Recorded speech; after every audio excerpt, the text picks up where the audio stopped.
South America, 1909. According to this famous film, a gun battle claims the life of Butch Cassidy. If the film version is right, who was the mysterious stranger who appeared on a Wyoming road 15 years later? A mysterious stranger who bore a strong resemblance to Butch Cassidy.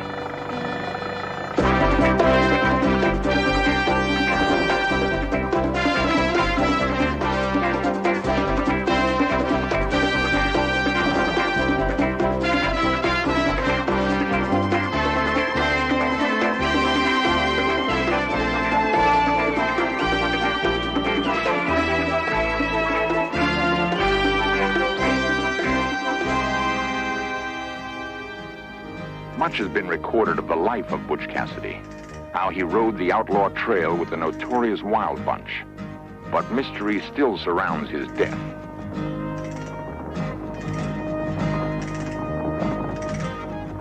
Now, those who have kept their silence for years are ready to reveal the true ending to this remarkable story.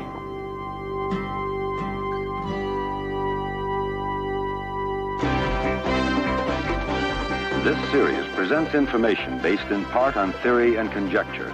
The producer's purpose is to suggest some possible explanation, but not necessarily the only ones, to the mysteries we will examine.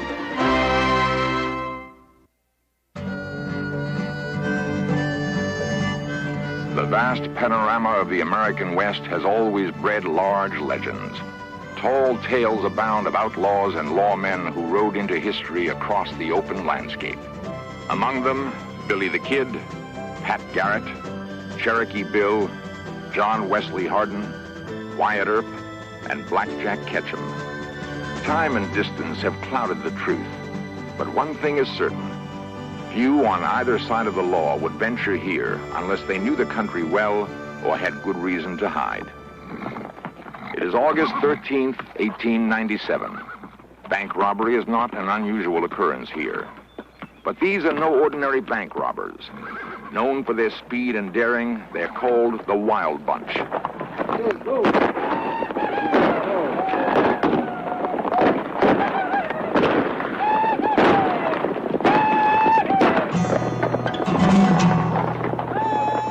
Leading them is Butch Cassidy. He has herded cattle here and knows every canyon and mesa. For Butch, it was a short step from rounding up strays to rustling and then to robbing. A stretch in jail for a minor offense has settled the direction his life will take. A life he will one day admit was wasted and hurtful to those he loved the most. Butch becomes master of the fast getaway. Relays of horses have been staked out before the job. On fresh mounts, the Wild Bunch can outdistance any posse. In this way, they have robbed bank after bank over a wide area of the West. Montpelier, Idaho, Winnemucca, Nevada, Telluride and Denver, Colorado. $16,000, $17,000, $21,000, $30,000. The separate hauls added up to more than $200,000. By morning, the outlaws have left their pursuers miles behind.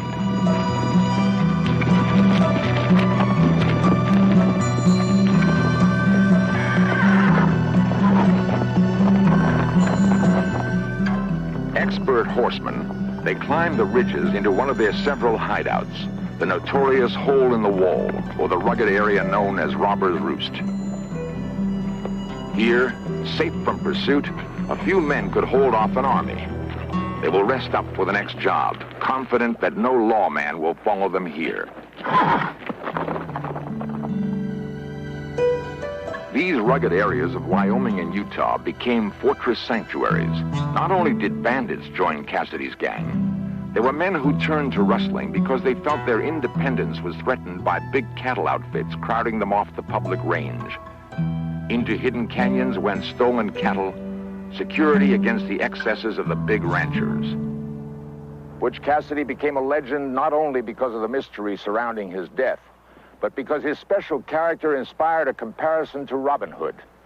During his career as an outlaw, a fortune in gold passed through his hands, but he seldom held on to much of it for very long. He seemed to delight in the chase more than the rewards.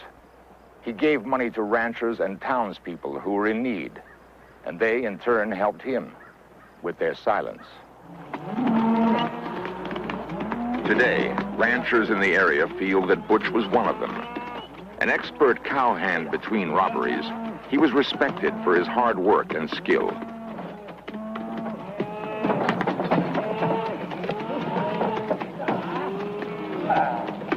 They don't condone what Butch did, but with their own independence threatened today by big mining interests, they understand some of the forces that drove him. And I found out later that it was Butch. I worked with his brother right here. His brother Joe, him and I herded cattle together. They wasn't killed in South America, I know that. Our search for where and when Butch did die took us to the remote Wyoming town of Baggs. Galloping down Main Street, guns blazing, they headed for the Bulldog Saloon, where they would cut the road dust out of their dry throats with strong whiskey. Restored, they would roust out Tom Vernon, who played fiddle and owned the local hotel. Then, rounding up the available ladies, they would dance all night. Sheriff Ross Moore, today's successor to frontier lawman, sums up his town's attitude. People around here thought old Butch was all right. He was a real nice fella, as far as they was concerned. He never done anything to anybody, and he always treated them right and never cheated them. Even though they were outlaws, these people on Snake River would do about anything for them. They'd stop at your place if you had a saddle horse, and their horse was tired. They'd take your horse and leave their tired horse and go on, but they'd always come back. And they never did anything wrong because they knew that if they rode in to this country, they could get a place to stay all night or a fresh horse. He was a good-hearted old feller. He wouldn't kill you. He'd just steal your money. They was good to these people on Snake River. But money in here, you know.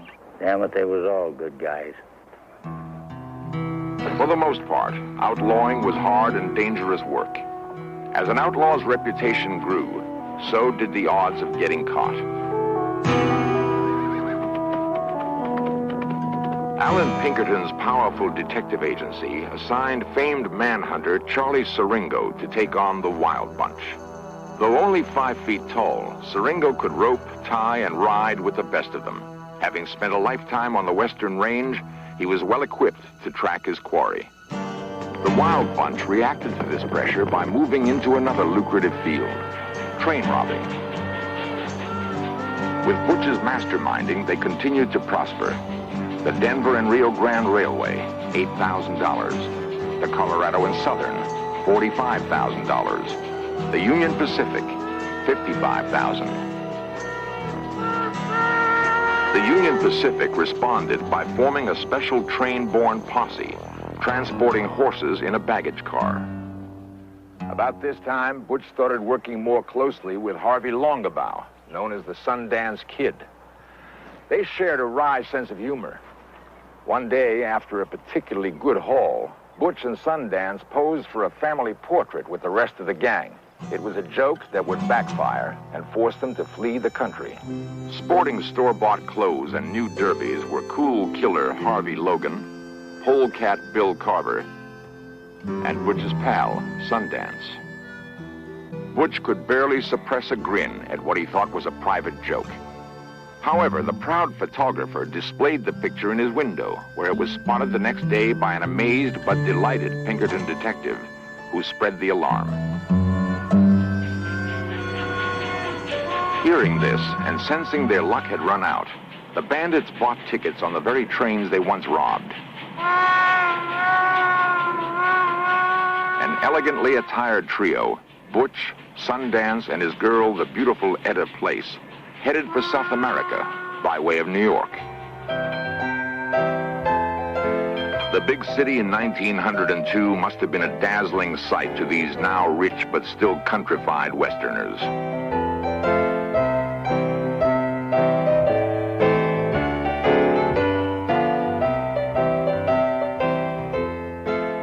They mingled with the elite on Fifth Avenue, and Sundance and Etta had their portraits taken at a fashionable salon. With queenly grace, Etta proudly displayed a new and expensive gold watch. A few weeks later, the trio sailed for South America. In Argentina, they worked as cattlemen until they were tracked down by a Pinkerton detective. Once more on the run, they returned to a life of crime throughout Chile, Bolivia, and Uruguay. In 1909, the story got out that Butch and Sundance were dead, killed in a gunfight in Mercedes, Uruguay. The Pinkerton agency eagerly accepted the story and closed the files on an old and frustrating case. But our research in Mercedes revealed no evidence that such a gunfight ever took place. Butch and Sundance's death a hoax? Perhaps still another way to outdistance pursuers? One day in 1924, 15 years after the alleged gunfight, a lone figure was seen driving up a Wyoming road. As he came closer, he seemed somehow familiar. Could it have been Butch Cassidy returning home after all those years?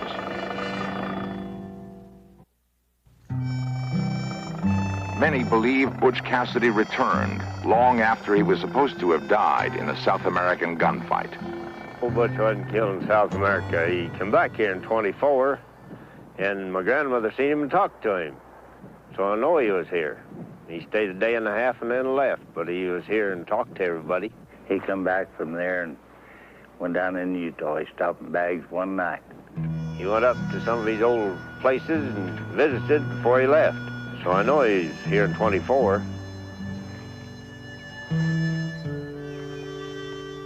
One can only imagine what might have gone through his mind if he had revisited the places of his raucous youth.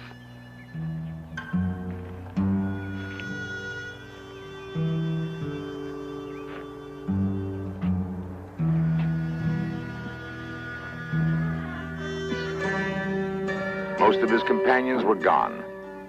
Harvey Logan, dead in a gunfight with a posse. Ben Kilpatrick, killed attempting to rob a train. Bill Carver, outdrawn by a sheriff in Texas. And the ladies who danced had vanished or settled down. Only memories remained.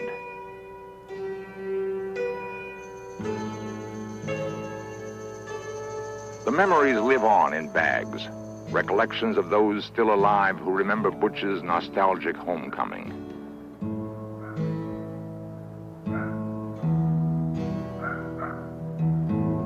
In an old house on the outskirts of town lives a man who was a contemporary of Butch Cassidy's.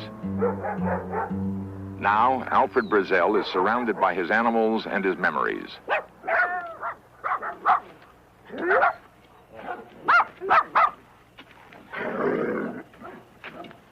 The dates he gives might be questioned, but he is positive about what he saw.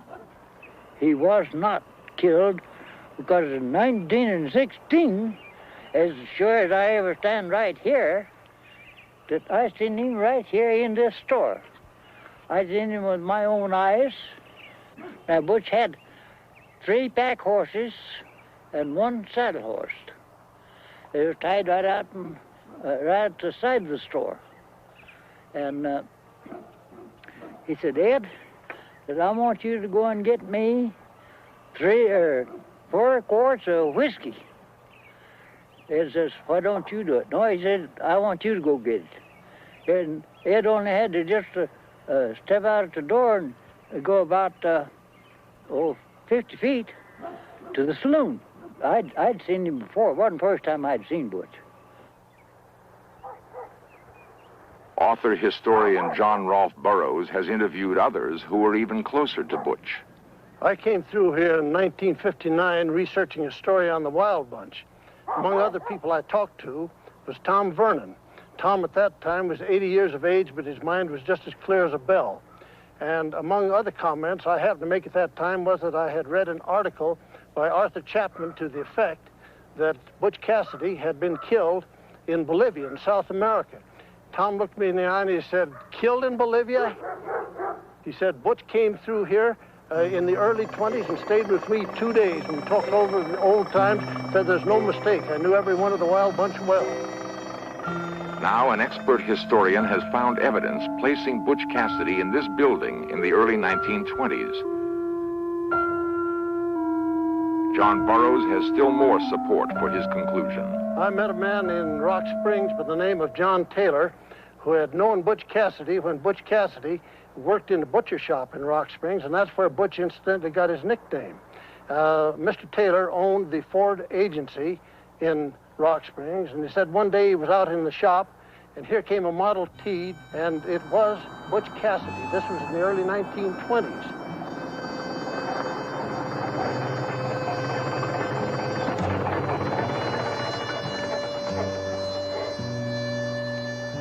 He said Butch didn't recognize him and didn't say anything, but he said there was no mistake, that he knew him well.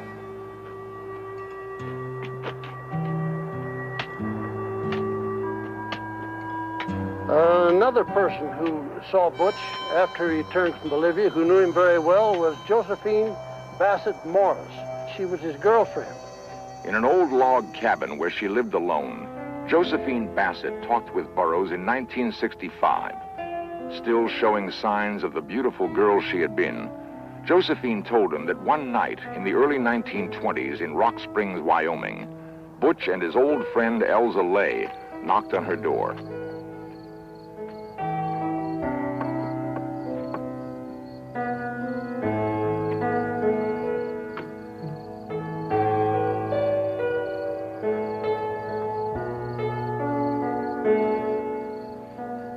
Told me, he said they were both a little out of condition, but we sat around and had a few drinks and reminisced about the old times. Josephine said that was the last time she saw Butch alive.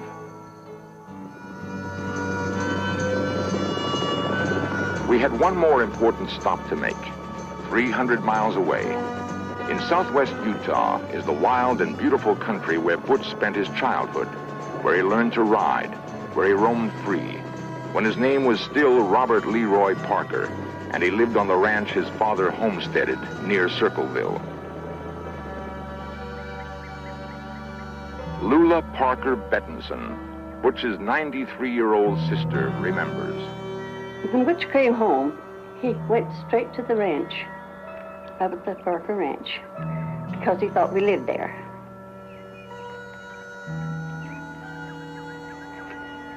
And how he wandered around. He loved the place. He had grown up there, and he was happy there.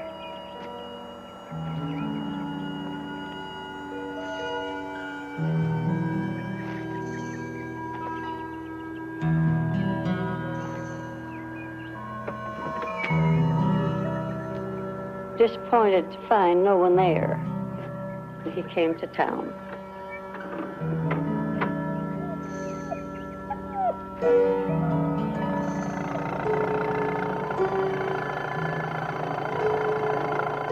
Hoping to see his aging father once more, Butch picked up his brother Mark and drove to the Parker house in town. His father and Lula came to the door. When Butch drove into the yard, he and Mark got out of the car and walked over to the house. First, of course, he was a stranger. He just thought somebody come home with the boys. But as they looked at each other and got closer, they knew each other. And what a greeting it was to have him home again. When I first saw Butch, I looked at him and I thought, oh, he belongs here. He's ours, he must be, you know. And yet I didn't know. And my father said to me, he said, I'll bet you don't know who this is. He said, this is your brother, Robert Leroy. And of course, then it was just really, but I felt like my feet, I couldn't stand. I was shocked, you know, in a way. So I didn't have it very long because he's so warm and so wonderful. And was so tickled to see me that it all turned out just right. When he came home, he could talk of nothing but Mother. No matter what we would be talking about, he would go back to her. He felt so terrible because he felt that he'd hurt her so badly. And he really did. And he felt it. He couldn't live it down. He said it was his heartache. And my father said to him, he said, you know, my boy, he said, you could have been most anything. He said, I know. And all I done is make a wreck of my life. He wasn't a bit happy. I think he paid the debt over and over for what he done. Butch died in 1937 in the Northwest. And where he is buried, that is our secret. We do not tell it. My father gave us to understand when the word came of his death that there would be never be told, because they had chased him. He said they have chased him all his life, and now he's going to rest in peace. No matter what, I would never tell it.